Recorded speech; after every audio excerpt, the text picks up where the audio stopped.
Hello and welcome to Everyday Physics for Teachers. I hope you enjoy this course. I'm Dr. Elizabeth Angstman, or Liz. I'm the first year physics director here at UNSW and I've put together this course for you. So the learning materials for this course can all be found on the Open Learning platform. The assessments all get submitted through Moodle.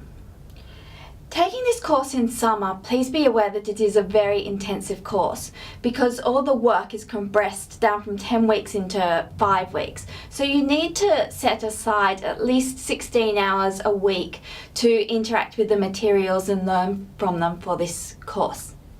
So how this course is designed is it's designed to be very contextualized. So there's a good reason for learning what you need to learn, which I'm sure you're aware works very well for students. So maybe you want to apply some of this contextualization from this course with your students. So there's 5 topics, one for each week.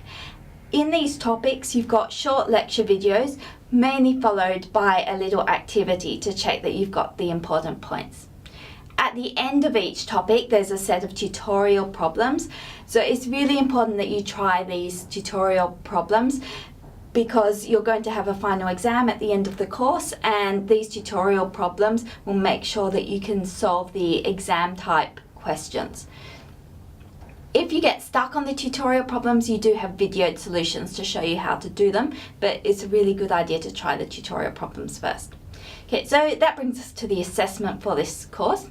This course has got 3 things in the assessment. There's investigations, so these are little experiments that you conduct at home, so there'll be 3 of these during the course.